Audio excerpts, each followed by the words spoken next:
Жахан және Сабира!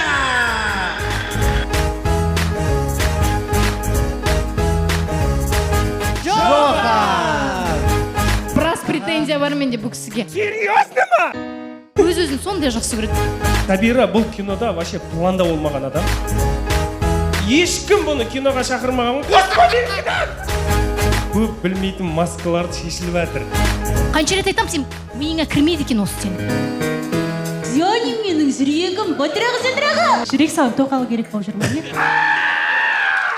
Құрметті достар, бірден фык етіп лайк басыңыз, фык етіп комментарий жазыңыз және барлық достарыңызға таратыңыз. Сіз үшін бір ғана сәт, біз үшін кайф, қызық лайф. 5 мамыр күні Қазақстанның барлық кинотеатрында керемет комедия шықпақ, оның атауы Джохан. Ендеше достар, дәл осы туындының басты рөлін сомдаған актерлерді шақырымыз келіп отыр. Қарсы алыңыздар. Жахан және Сабира!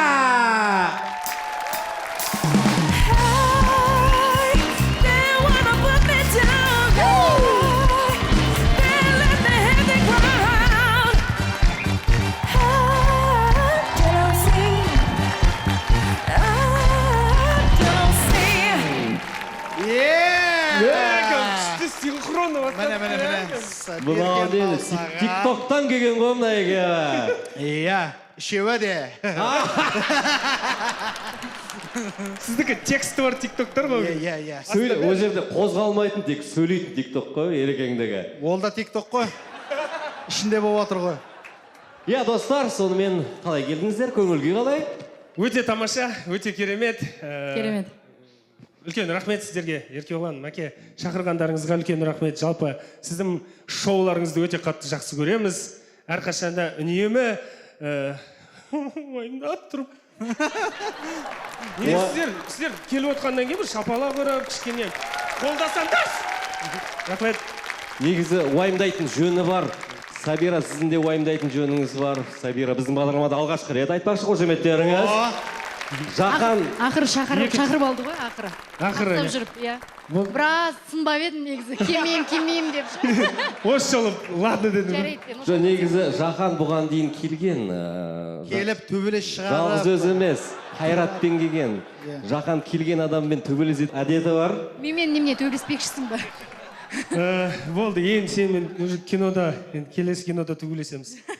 Жалпы құрмет достар, айтатын жаңалық көп, оның барлығын әдеттегідей Жасыл диванда жалғастырайық, кетті! Жахан және Сабира, қызық лайф!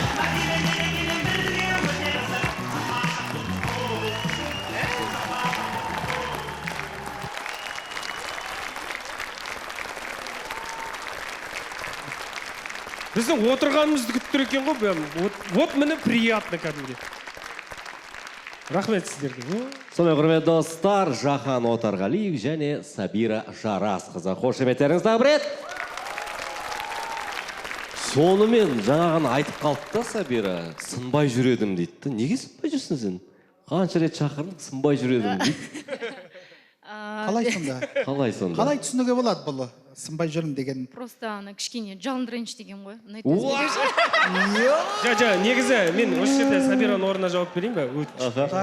Негізі біз Сабира екеуміз осы киноға келіп, одан да бұрын араласып, вайында түсіріп көрдік. Мен бұның байқаған мінезі бар да, өзіме маған да ұқсайтын мінезі бар.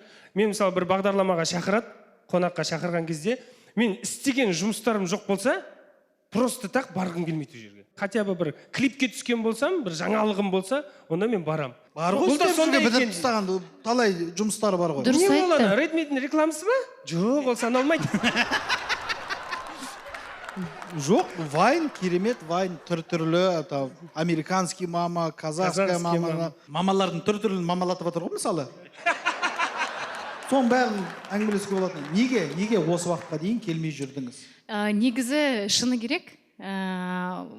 Осы уақытқа дейін енді барған бағдарламалар көп болды ғой. Айтатын ешнәрсе жоқ шынымен де. Шынымен де не айтасың? Одно и то же. Ал айтып жеш, вайнға қалай келдің деп сұрай береді. Одно и то же. Сонымен алғашқы сұрақ, Сабира, вайнға қалай келдің? Ютубтан қарап алыңыздаршы, бәрі бар. Барлық сұраққа жауап табасыздар. Күшті жауап. Жарайды онда.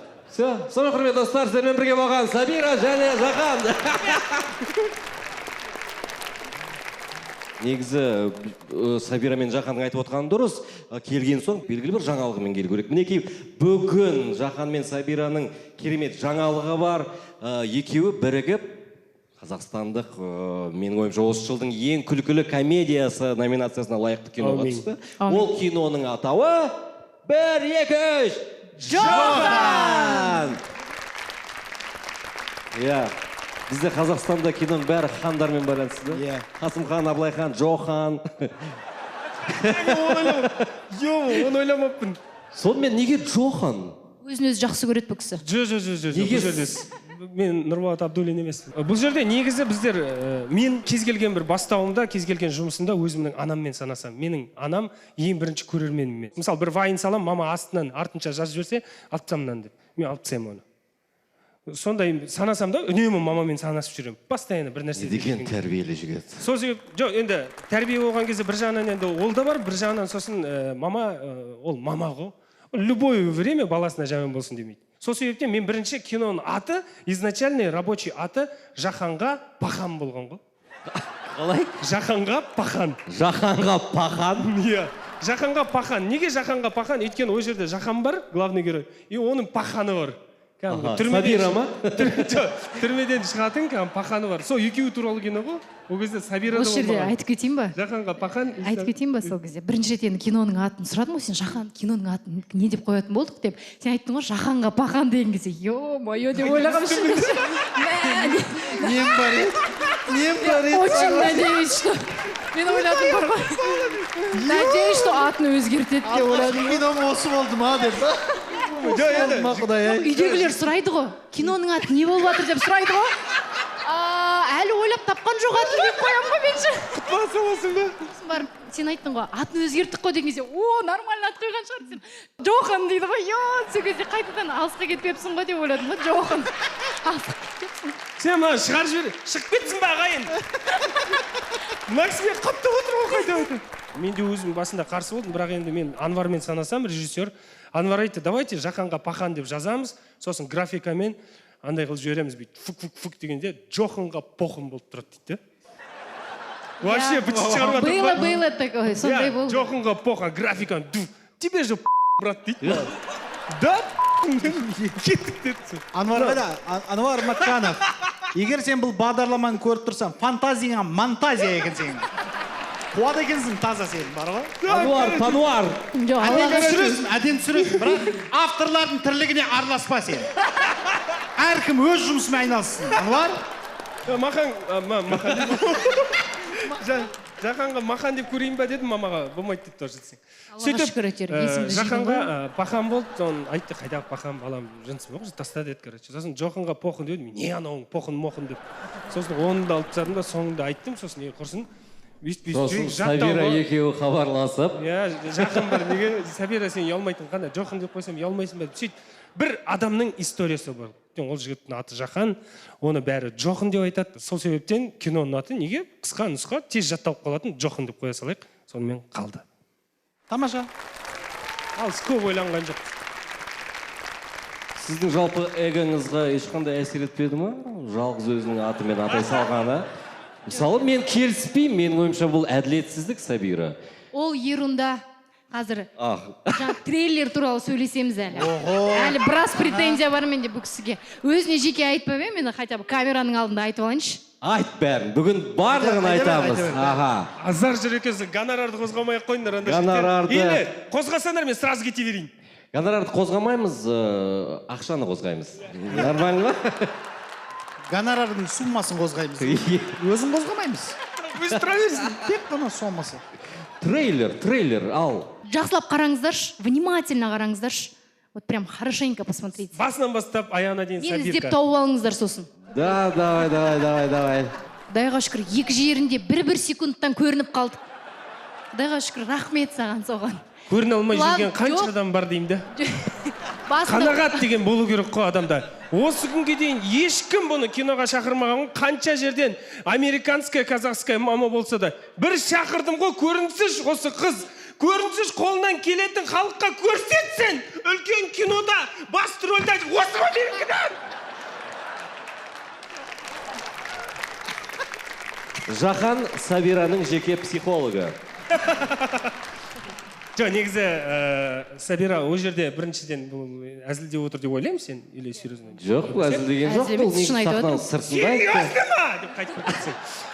Жалпы негізі бұл жерде енді ол тағы да режиссердің несі, енді сол кісі ғой істеген. Ануар ма? Барлық жерге тұға береді екенсің мұрның сен. Құрт түсіріп қоймайды екенсің. Сол себептен негізі маған бірінші тизер жинау өте қиын нәрсе екен, ол мен кейін түсіндім ғой. Бұл менің алғашқы кином, мәке. Өзімнің алғашқы кином болғасын, көп білмейтін нәрселерімді қазір біліп жатырмын. Көп білмейтін маскаларды шешіліп жатыр. Өшін неше түрлі жағдай болып жатыр. Осындай отмазка қалай? Жоқ, сол кісінің несі ғой, сол монтаж жасаған. Мен істеп білмеймін. Сенде 10 кино болды ғой, иә. Сен білуің керексің ғой. Иә, мен білу керекпін ғой, конечно. Опыт бар. Болды, ладно. Бұл кісі бар ғой изначально. Сен неге өйттің негізі? Басында маған сен главный рольда боласың. Фильм сен туралы ғой. Сен ана жақта біз деген деп. Трейлерін қарасам, жоқпын ғой екі ақ жерде. Зато ертең бар ғой. Мен мысалға, допустим, бизнес по-казахски в Турции, мен жоқпын ғой тоже. Оны мен білмеймін. Айтқан жоқпын ғой. Қанша айтқым келген болса да. Сен жоқ болып кеттім дейсің ба? Ол Қайрат Әділгерей жоқ болып кетті. Қайрат Әділгерей не болды анау? Жоқ, Қайрат Әділгерей екеуміз изначально осы жаққа келгенімізден-ақ білесіздер ғой сіздер. Ол жерде айттық қой, 80% дауыспен Жахан киноға алдық, 20% дауыспен Қайратты киноға алдық деді ғой соңыра. Соң 20% сол болып тұр ғой Қайраттың. Енді ол сенің проблемаң ғой. Мен өзімнің проблемамды айтып отырмын. Айт, бәрін айтып ал. Зато негізі шын мәнісінде қымбатты достар. Шын мәнісінде Сабира бұл кинода вообще планда болмаған адам. Даже так па? Қалай, осылай қалай. Жер қаватыр ғой сен. Сабира, если что, мына гүл букет бар ғой, асты су емес, кислота. Төгіп жіберсең болады. Негізі жоспарда болмаған, бірақ мен кино түсірейін деп жатқан кезде кинода сөз бермейді, даже программада сөз бермейді. Сондай. Қалай болғанын айтып берейін мүмкін. Мені ең бастысы халық түсінсін деп қойды. Сабираның орнына мен енді как бірінші кином болғандықтан, сосын ертең көрдің ба, Сабираны қойшы, халық түсінсін деп жатыр ғой. Мен қалдық уже. Сондай барлығына. Өз-өзін сондай жақсы көреді бұл кісі бар ғой. Басында, барғандай, бірден мен кино түсірем деген кезде постерді елестеттім. Постерда мен тұру керекпін. И Сабираның жарты. И примерно Анджелина Джоли тұру керек. Басты рөлдерде деген. Сөйтіп Анджелиға шықтық. Ұқсайтын адам келді ғой енді. Қасында немене болды соншама. Анджелина Джолиді елестеттің, зато мен келдім. Анджелина Джолидан артық адам келді ғой, иә. Әне. Иә, мен де соны айтам. Сабира аяқ астынан келді. Біз бір актрисамен келісіп қойғанбыз. Кастингтен өтіп қойған ол актриса негізінде шын мәнісінде. Кейін гонорар мәселесіне келген кезде менің қаражатым жетіңкіремей қалды. Ол кісінің гонорарын көтеруге. Ақшасы болмай қалғанына сол кезде. Бірақ Сабира ол актрисаның алдында кастингке келіп, Анварға ұнаған. Бірақ менде мынандай ой болды да, ертеңгі күні біз екеумізде енді вайнның айналасында жүрміз, вайн түсіріп сосын жұрттың бәрі ертең шыққаннан кейін маған немене вайн түсіріп тастаған екен деп айтпасын деп, сол әңгімеден қаштым шынымды айтсам. Бірақ Анвар айтты, Жахан, 4-5 актриса келді, 4-5 актрисаның ішінде маған ұнап тұрғаны Сабирка деді. Дальше решай сам деді. Сол кезде мен ойладым, Анвар мына жерде оның көзі басқаша көреді. Біліп тұр кезінде өзімді де сөйтіп байқады ғой дедім де, Анварға айттым, Анвар Сабирканы шақырайық. Звондадым да өзім Сабирка ертең қайттан бір пробаға келе қойшы дедім. Пробаны көрдік, Сабирка өтті сонымен. Мен өзім версиямды айтайын енді. Шайып отырмын кісі.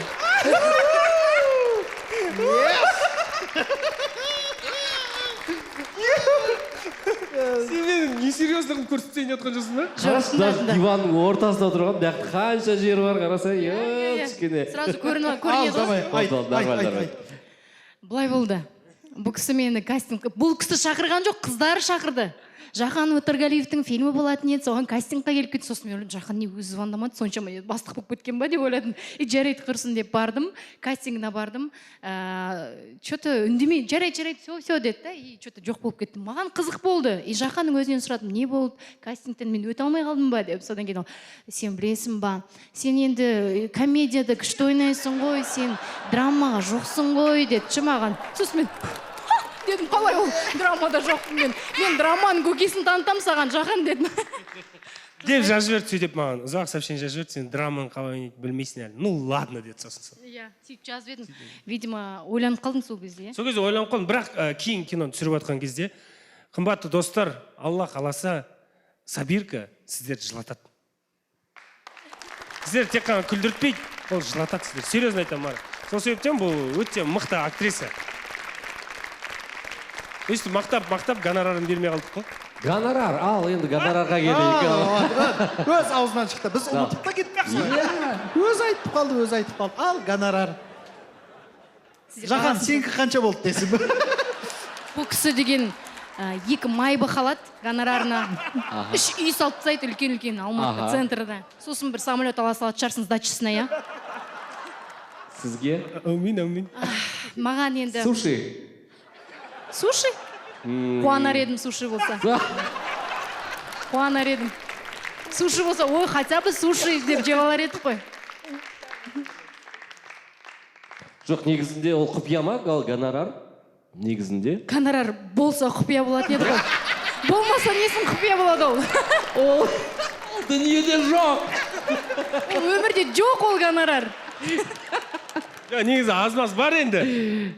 Аз-маз бар, где-то өзінің бір постының бағасы шығар, сол бір пост. Пост? Стористің бірінші 2 секундына жететін шығар, может быть. Стористің. Негізі Сабираға рахмет үлкен. Қымбатты достар. Солай шайды ғой. Саған рахмет, сен еще молодецсің деп. Күнде мақтаймын. Негізі, қымбатты достар, ақиқат әңгіме. Мен андай бәрін айтып, бәрін артын жауап беретінімші бүйтіп отырмын. Шығып кетеді бір нәрсе, нені жеткен кез келген кино, қазір кинотеатрға барасыздар, кино көресіздер ғой. Ол киноны түсірген адамның артында бір адам тұрады. Инвестор деген болады да, инвестор. Ол ақшамен қамтамасыз етеді. Маған келген кезде именно давай, Жақан кино түсірген жоқсың ба? Ей, молодец, братчик, давай, қанша керек? Аға енді бір 200 миллион керек қой, примерно бір, грубо говоря, 200 керек деп артығымен айтасың ғой, ертең айтпесе жетпейді, аға тағы берші деп жүрмейді. 200 болды. Жақан, біріншілер вообще бастапқылар вообще күшті болды негізі басында. 10 шақты инвестордың әңгімелері ғой солар кәдімгі. Сөйтіп жүріп басында күшті дух беріп қояды. Мен дайындықты бастап кетемін, актерларды іздеймін, кейін ана кісі телефон көтермейді. Сосын мен екіншісін іздеймін, үшіншісін іздеймін. И ішіндегі осы бір 10 шақтысы болды, соның ішінде 10 шақтысының ішіндегі ең қатты жыртқан біреуі бар. Сол историяны айтқым келеді. Өзі көрсе көре берсін, енді ол ақиқат, атын айтпаймыз ғой, просто бір кісі алдына барып отырмын, айттым, бедедім, аға дедім. В общем, мен 200-ден түстім ғой, 60-қа дейін түстім, короче. Ар жағым машинам бар, бірдеңе қылып жамап аламын дедім де. Ана кісіге бардым да 60 миллион керек аға дедім. Кино түсірейін деп жатырмын, осындай. Аға, ей, сен танып отыр мені, вайындарымды бәрін тайын. Жақан, қанша керек? 60 миллион. Кәс, телефонын алды да, Каспийін ашты. Ашты, 30 миллион. Көріп соң 30. Ема, іштей қуандым ғой, брат. 30 миллион. Кәз деді, Сбербанкты ашты да. 30 миллион бар ма? 30. Екеуін қосқанда 60 па дейді. Иә деп. Енді мен осыған қалай жеткенімді айтып берейін саған.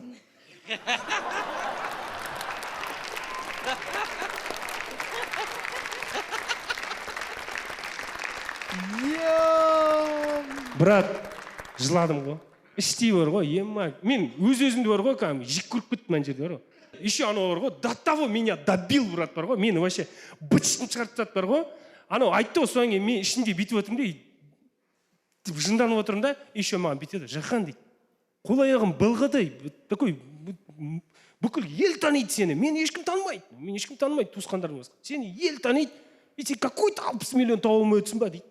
Счет төлей салшы деді ма? Жоқ, счет вообще ғой, счет вообще, мен счет вообще жыртады. Сосын айттым, аға дедім, рахмет дедім, маған ештеңе керек емес. Алла амандығын берсе, бас аман болсын, мен по-любому түсіремін бірақ дедім де. Сөйтіп счет сұрап едім ғой, счет өзім төлей саламын, мінім деді. Аха, жақсы дедім де. Счетты төледі де, чегін алды да қалтасына салып кетіп қалды ғой. Сен чегіңді салып аласың ба, брат? Қанша чек төлеп отырсың, салып аласың ба? Салып алам. Сабира, сен де салып аласың ғой. Салып алам. Сен де салып аласың ба? Бұл жерде сен бір түрлісің ғой, білесің Мен ба? вообще Ана аға да салып алды ғой, прикинь. Біз сияқты ғой өйткен ол. Сол себептен содан кейін қымбатты достар, инвестор соңында тағы бір кісі шықты, үйтті бүйтті. Сен соңғы инвестор келген кезде айтты, Жақан, сен қолыңнан кино түсірмейді, да, ты хороший актер, не спорим, жақсы көретін шығар халық. Бірақ кино түсіру оңай емес, сен кино атпайды, бүйтпейді, сосын айттым, осы жерде стоп. Мен Алла қаласа өзім түсірем. Шықтым да, тайдым, бардым, үйімді саттым, ананы саттым, мынаны саттым. Аллаға шүкір, үйім өтіп кете қойды. Соны әйтеуір қарыздарым жауып, бүйтіп, міне уже соның премьерасына келдік. Сол себептен, қымбатты достар, мен жаңағы гонорар туралы әңгімелерде базар жоқ. Сабиркинге айттым. Сабирка дедім, әңгіме жоқ, менде саған беретін ақшам жоқ дедім. Главный роль, сценарийді айтып бердім бастан аяқ түгел. Тебе интересно? Сабиркин, менде ақша жоқ. Мынаны көрдің ба, 30 миллион. Каспиде 30 миллион көрдің ба? Сберде 30 миллион көрдің ба? Мен саған айтып берейін қалай жеткен болса. Бірақ енді андай чисто символически енді рахметімді айтайын дедім. Айта берейін ба, қанша екен? Бір чупа-чупс. Иә, биден мен гонорар үлкен ғой бұл кісілер. Айттым, Сабиркин дедім мен. 500 мың теңге бар дедім. Осыған ойнап пеш маған дедім. Жақан керек емес деді. Деп айтама деп ойлап едім. Сонда салып алды ғой, прикинь. Былай қарап тұрсам, бір сторисі ғой.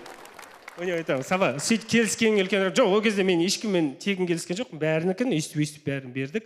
И зато деймін де, бір Аллах бір нәрсеге береке беріп қойын десе күшті ғой деймін де, мен ақшам жоқ, аннан-мыннан қарызға іздеп жүрмін. Сол Аллахтың қалауымен до того бір андай бір ниетіміз жақсы болды ма екен деп Аллаға шүкір деймін осы күнге дейін. Бітті, ақшасы жоқ Жақан 10 күннен кейін бәрін қарызын жауып тастайды ғой. Түгел команда риза бәрі. Видишь, не эгоны көрдің ғой? Ақшасы бар ғой бұл кісінің Жоқ, негізі. дейді, еще өзі туралы енді үшінші жақты айтып жүр да ол. Прикинь, да? Ақшасы жоқ Жақан деп. Понимаешь? Кітап қой бұл, кітап. Қазір қандай болды деп Ақшасы па? жоқ Жақан. Мына жаққа. Қойыңыздаршы солай. Бір айдың оқиғасы. Жігіттер, подкаст үшін кешіріп қойыңдар мен. Сендердің шоуларын подкаст қылып жіберіп отырмын ба? Жоқ, әдем болып отыр. Әдем. Монтаж бар ғой бізде. Трейлерде бірақ анау алады. Каспиде 30 миллион көрдің ба? Сбербанкта көрдің ба? Қалай жеткенді айтып берейін деген. Енді Сабираның версиясын тыңдаймыз ба?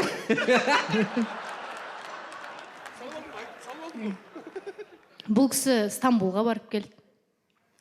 Қайда барды тағы да? Біраз жерге айтпай барып келдің сен негізі. Айтып сен кинода әйелімсің.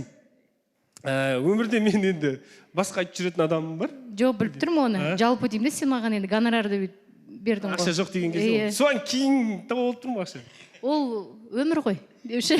Мен сенің алдыңда жүрдім ғой, көз алдыңда. Енді давайте, былай Қалжың, оның бәрі былай қалжың. істейік енді. Осы жерде қызық лайф қой қазір, да? Иә.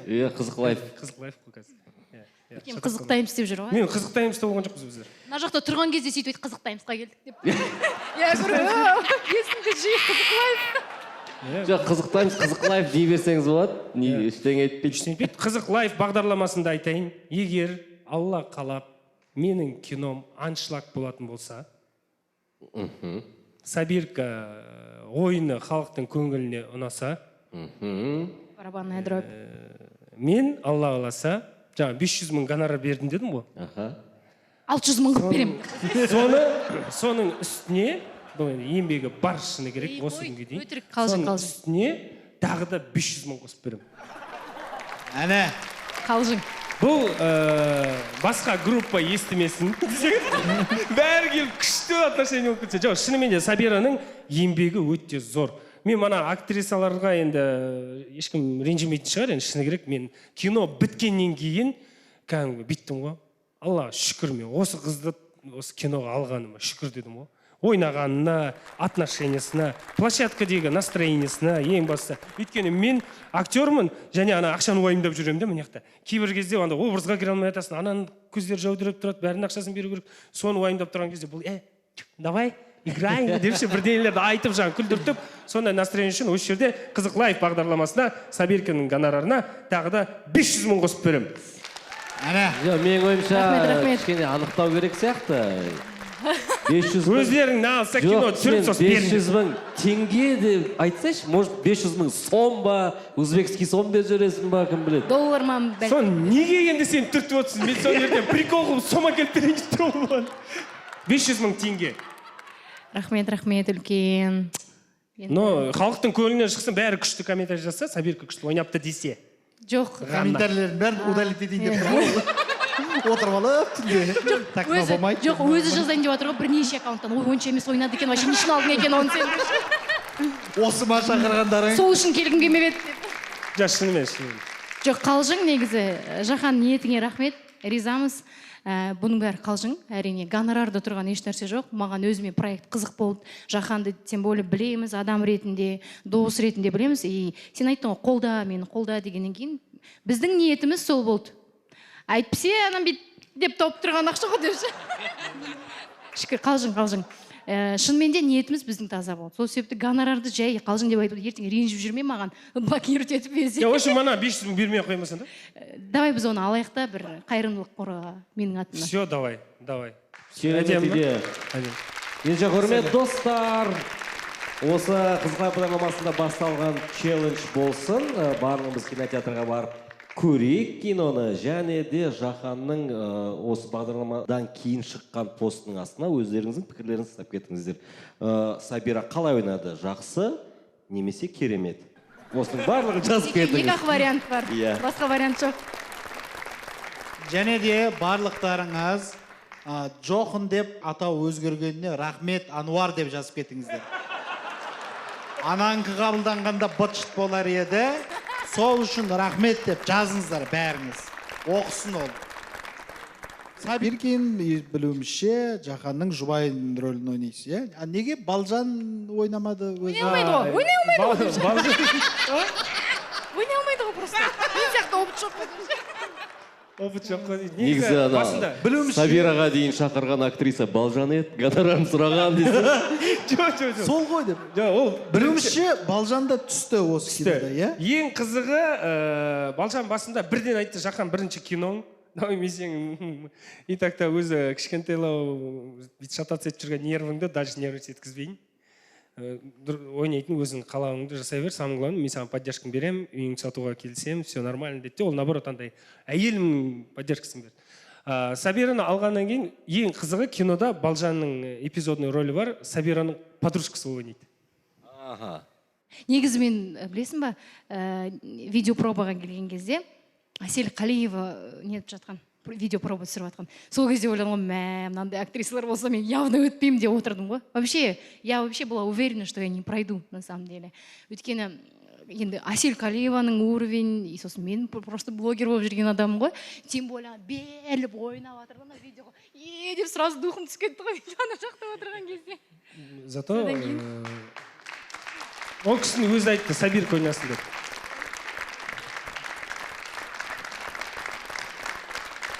Міне көрерменнің ықыласы, көрерменнің лебізі. Сондықтан бұл киноның міндетті түрде табысқа жететініне күмәніміз жоқ. Ең қызық нені сұраңыздаршы? Қызық сценаларды сұраңыздаршы. Ой, қандай? Пожалуйста. Түсірілім барысында қандай қызықты оқиғалар болды деген ба? Жоқ. Ананы оқы кешір. Тоқта, ол бар. Қазір қара, тамам. Жұмыстарын дұрыс білмейді екен, қақтың тауы астырын жүргізушілерді. Міне. До конца оқымай тұр ғой мына кісі. Сұрақтар. Сабира, во время съемок қызық сценалар болды ма? Қызық сценалар болды. Айтып берейінші соны. Бір сцена болды ғой, Жаханды 20 рет ұрдым ба бетінен. Чапатақ деп. Бетім биттім, микрофонға сөйлеу керек. Беті уже не чувствует. Соңында биттім ғой сен, ладно. Енді бірінші мен просто шынды айтайын ба, шапалақ алмағалы вообще болыпты ғой. Өмірімде вообще шапалақ ұрып көрмеген екенмін. Не, мысалы, үйдегілер, аға, дворда балалар шапалақ жұдырықпен ұрды базарда, бірақ шапалақ ұрмаған. Әйел адам. Ан жерде Балжан рахаттанып тұр ғой, кәдімдер ғой. Сабира, сильнее, бей деп ше.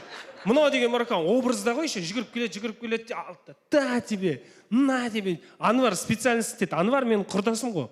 Досым, құрдасым. Сол себептен специально жасаған сияқты, өйткені сахналар нормально болып жатты да. Нормальный сахнан. Что-то не то. Жизни нет. Жизни нет, жизнь.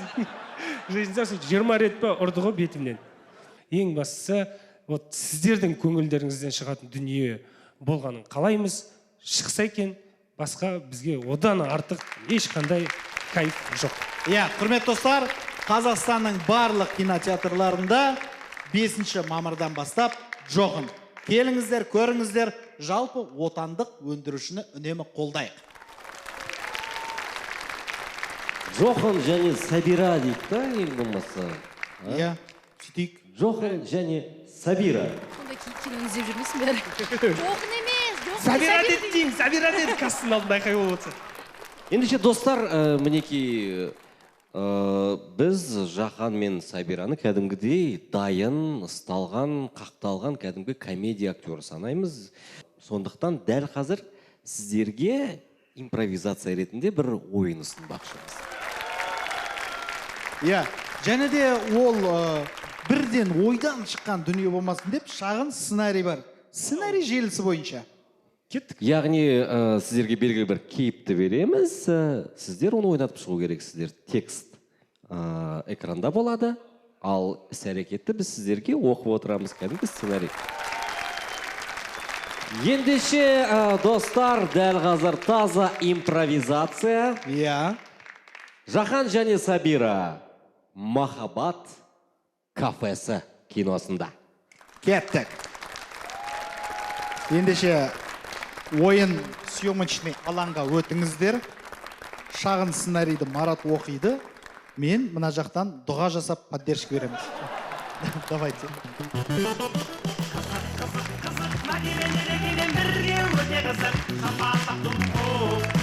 Рахмет.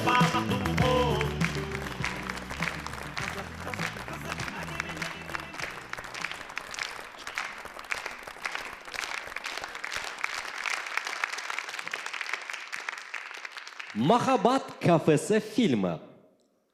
Бірінші сахна. Интернет арқылы танысқан Сәпөш және Маржан бірінші рет кафеде кездесейін деп отыр. Сәпөш өз-өзіне сенімсіз. Сенімсізді көрсетсе? Жасы 30-дан асқан, бірақ өзін щегол сияқты ұстайтын жігіт. Дауысы өте жіңішке.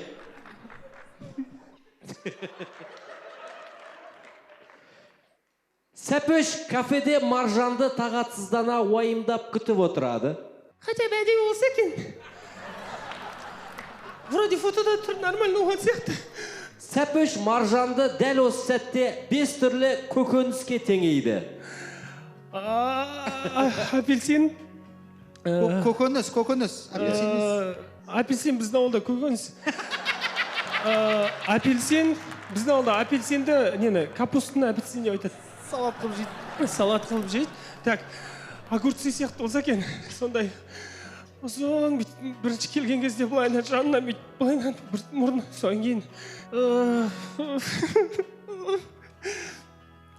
Бітті көкөніс біздің ауылда.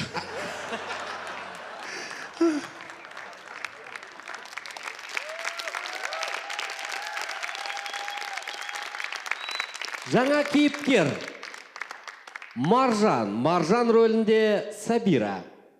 Маржан қара домалақ, іскер қыз, өте мақтаншақ. Мақтаншақты қалай көрсетеміз? Өзін Сәпөштен жоғары ұстайды. Маржан кафенің есігін теуіп кіріп, Сәпөшті шошып жіберді. Бәдірен, мұнау қалма! Сәлем, Маржан. Сен ба? Сәпөш деген? Иә, Маржан, сен ба? Қалы бар, огурцыға ұқсайтын Маржан деген. Менің атым Маржан. Қуаныштымын. Сәпөш қуанышын билеп көрсетеді. Просто қатты қуанып тұр. Сәпөш әдетте қуанышын қара жорға биімен көрсететін. Қуаныштымын қара жорға болмаса, үйдің сәні келеме, құсетектен өзімесі, құсетен келеме. Кел, отыр. Әдетте Сабира біреу қара жорға билегенін көрген кезде жоқ қой сценарийда. Бірден TikTok билеп кетеді. Қара жорға болмаса, үйдің сәнің келеме, құсетектен өзімесі, үйдің сәні келеме. Кел, отыр. Сәпеш Маржанды жоқ орындыққа отырғызады. Сен басташы, сен. Сен өмірде де не очень екесің ғой. Знаешь, қалай түсіндірсем екен, ана бар ғой бір. Маржан нашар мысалдар келтіреді. Бір ана сасып кеткен помидорлар болады ғой. Сосын барып анау холодильникте тұрып қалған ана нелер болды, майонездер ше, уже сарғайып кеткен, кеуіп кеткен. Сондай сияқтысың. Өмірден алған опыт қой мынау таза. Саған негізі қандай жігіттер ұнайды? Сәпеш Маржанның әр айтқанына сай ойнатады. Маған иманды, шымыр, ақылды жігіттер ұнайды. Философияда ең бастысы. Бұты талтақ, қалқан құлақ, спортсмен, мойны ұзын, көзі қыли, әп-әдемі жігіттер ұнайды. Сонда Сәпеш былай деді. Сіз сондай сұлу екенсіз. Маржан Сәпешке күдікті түрмен жақындайды. Сәпеш ыңғайсызданып қалады. Ыңғайсыздансай? Қаттырақ ыңғайсызданды. Тағы. Одан да ыңғайсыз бол. Маржан мамалардың образында Сәпешке ұрсады. Мынау не?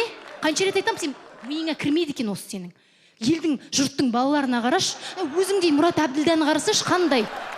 Маржан Мұрат Әбділдәні 1 минут мақтайды. Сондай өзі көрікті, қап-қара домалақ, өзі әнді қалай айтады, қалай мәдениетті түрде бір бар ғой, бір сондай сөйлейді. Бір сөйлесең бір тыңдай бергің келеді ғой ананы. Түсіме бүгін. Еще сондай өлеңі бар, я. Осы кезде Сәпеш былай жауап берді. Жарайды, онда официант шақырайықшы. Официант!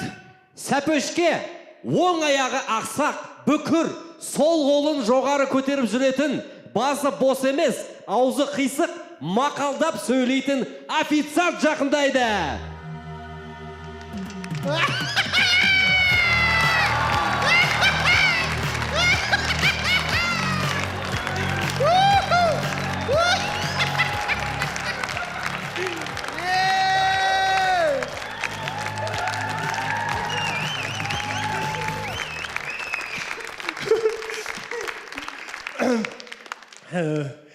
Саламатсыздар ма?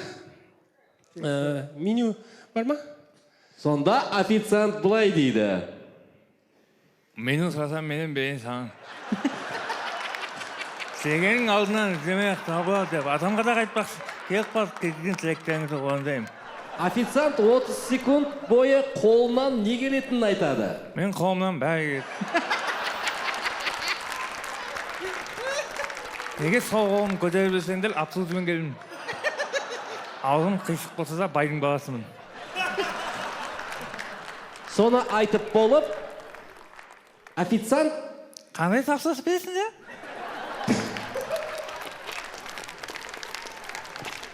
Бізге, пожалуйста, 2 орындық и үстел, пожалуйста, алып келіп беріңізші. Маржан Сәпешті ұрып күледі. Басқа тапсырыс болмаса мен кете берейін. Апонша боқтап тесейтін сияқтысыңдар. Официант кету тақырыбында 3 мақал айтады. Кет дегенде итті кетеді. Кетейін. Екеуі бар әлі. Кеткен қыз орнын табады. Тағы біреу. Кет десең маған, бата берейін саған. кезейін ба? Сәпіш официантқа жынданып, бір көзі нервтен жыпылықтанып, кекештене бастайды. Администратор шақыр бар.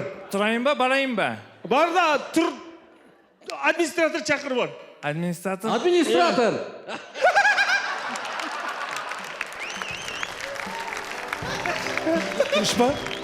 Администраторға переводчик керек. Өте мәдениетті, Мәдениетті бол дейді саған. сыпайы, қазақшаға шорқақтау, орысша таза сөйлейтін администратор. Пони. Сол администратор бұлай дейді. Сәлеметсіздер ме? Не болып қалды? Орысша дейді, орысша. Орысша сөйлеп бола ма? Извини, чем мне годы покуч? Что ты встречать? Официанттарыңыздың түрі не мынау? Сонда админ бұлай деп айтады. Извини, качество измени много, просто стахи. Александр Сергеевич Пушкин, я пани удичный, мне узит мне дорогой голосы, нежные и снили милки черты то. Пони, не пони. Осы кезде официант алақай деп қуанады. Алақай! Той, не болып кетті біздің свидание вообще? Неге кафеге бармадыңыздар, біздің больницадан алыпсыздар? Маржан ашуланып кетейін деп тұрады. Ашу, Маржанда ашу. Сәпіш Маржанды индийский ән айтып тоқтатады.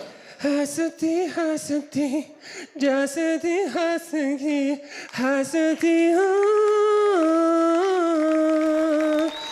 Сені бір көрген күннен саған ғашық болып қалдым. Хасати, хасати, в небе грозы. Хасати, хасати, Мен де сені ұнаттым. Сонда Маржан былай деді. Мен де сені ұнаттым. Дей бергенде, дәл осы сәтте Сәпөштің әйелі кіріп қалады.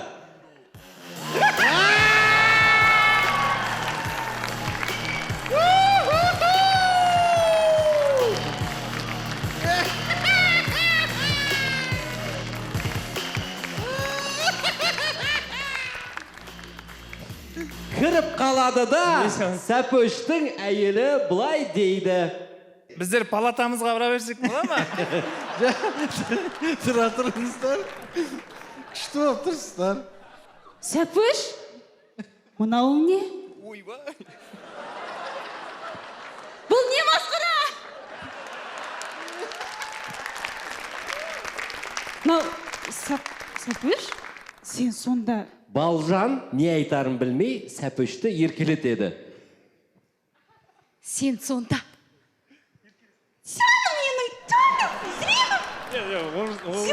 Басқа бір, үйдегі дейміз басқаша. Басқаша ма? Зяне менің жүрегім, батырағы-сәдірағы, дүрегі! Молодец! Кіммен кездесерсің? Жүрек саған тоқалы керек болып жүр ме? Сәпөш екі оттың ортасында қалғанын сезіп жатырмын. Екі от бұны кімде сезіп жүрмін? Сезіп абдырап, таң қалып, аузы айқара ашылып, айқайлайды.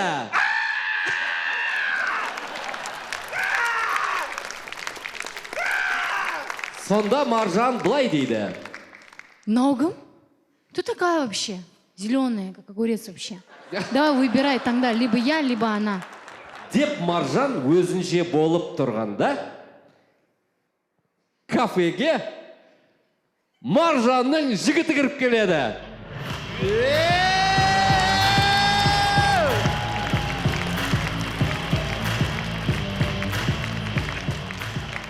Маржан? Өзін әйелінен танып. Алеке, ортаға тұрып, Маржан десе. Давай. Маржан? Бірінші серияның соңғы. Қошеметтер, құрметті достар! Қошемет достар. Мінекей, сахнада Жаханның керемет достары Жалғас, Жанболат, келіншегі Балжан және де біздің Сабираның жұбайы Алмас досымыз. Қошеметтеріңіз Алмасқа.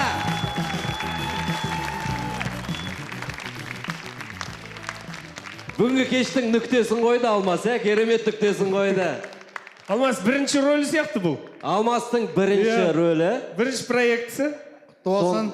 Бұл негізі аванс, Жахан. Бұл бекерден бекер емес. Как вы уговорили его? Вот это скажите мне. Қалай он вообще согласился? А чё, керемет ойнап шықты ғой? Не, бұл кісінде мен... Ойнайды, мен он не отрицаю, бірақ қалай келісті ол? Никогда в жизни дейтін еді ғой. Ну, видишь, его задача дарить любимые эмоции. Он это сделал. Вообще, жоқ, шынымен де жігіттер мықты деймін да, негізі бұл кісі де маған айтпай үйден шықпайтын. Мен де қазір кішкене шок болып тұрмын. Сол себептен бұл жолы бұл кісіні де шақырғандарыңызға енді үлкен рахмет. Сен көргеніме қуаныштым. Маржанның нағылайын. Ең кереметі Жанболат енді рөлге. Жәкең, рахмет, Жәке. Жәкең негізі еліміздегі ең керемет комедия актерларының бірі. Бір ауыз сөзімізді жерге тастамай өзінің досын таңғалдыруға келіп отыр. Қолдан келді ғой, Жахан. Күшті. Жалғас, мінекей, Жаханның үнемі қасында жүретін жан жолдасы. Ақырдас. Негізі, Жахан, не ғой, сезім ғой, жұбайлардың арасында бір көрінбейтін жіп болады да. Байқадыңыздар ғой, бағана қойылымның басында Жахан былай деп айтты. Хоть бы келген қыз зеленый огурец сияқты болсын деді. Дәл солай киініп келген екен. Және де біздің Алмасқа алғысымыз шексіз.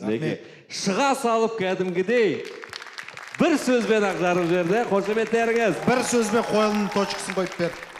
Қалай, эмоция қалай? Керемет, мен таң қалдым. Вообще қатты таң қалдым. Никогда не подумала. Алмас сен ешкім шақырмай қалмасын проектке. Бәрі Алмас шақырып кетсе.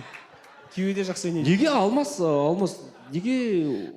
Енді бұл кісі камераның арт жағында болғанды ұнатады.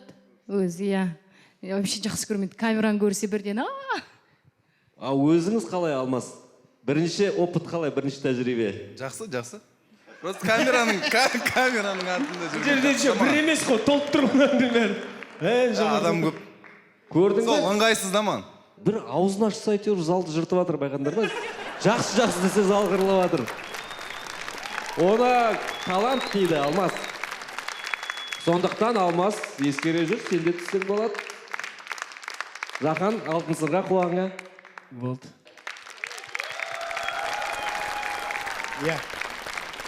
Міне премьера күннен күнге жақындап келе жатыр. Алғашқы бастама уайым өте көп, ұйқы жоқ, қалай болады, көңілден шыға ма, шықпай ма деген нәрсе өте көп. Сондай уақытта осындай жерге бізді шақырып, осындай керемет позитив сыйлағандарыңыз үшін үлкен рахмет. Жасай беріңіздер. Рахмет үлкен. Жаханның сөзіне қосылам. Рахмет сіздерге шақырғандарыңызға. Ақыры сындырдыңыздар мені деп жүр. Біз сізді бөлек күтеміз әлі де, жалғыз өзіңізді. Мен ойланам. Үлкен рахмет, көрермендерге үлкен рахмет. Біздің сүйікті, ең қымбат көрермендер. Барларыңызға рахмет. Таңғалдырдыңыздар. Шынымен де мені таңғалдырған ең алғашқы бағдарламаның бірі десем болады. Менің жұбайыма рахмет.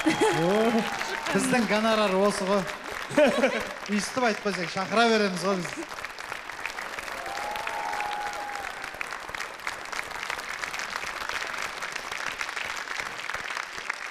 Үлкен рахмет. Осындай тамаша көңіл күйде әрқашан тек қана осылай жүздерімізден күлкі кетпей жүре берейікші болды. Амин. Позитив. Көңіл күй көтеріңкі болсын. Қызық лайв, Жахан, Сабира, Джохан. Толық метрлі фильмі Қазақстанның барлық кинотеатрларында. Барлықтарыңызға рахмет, құрметті достар. Келесі кездескенше. I love you. Қызық, қызық, қызық, мәкемен ерекемен бірге өте қызық. Шапалақ дұлғу, шапалақ дұлғу. Есентай және Радиуша.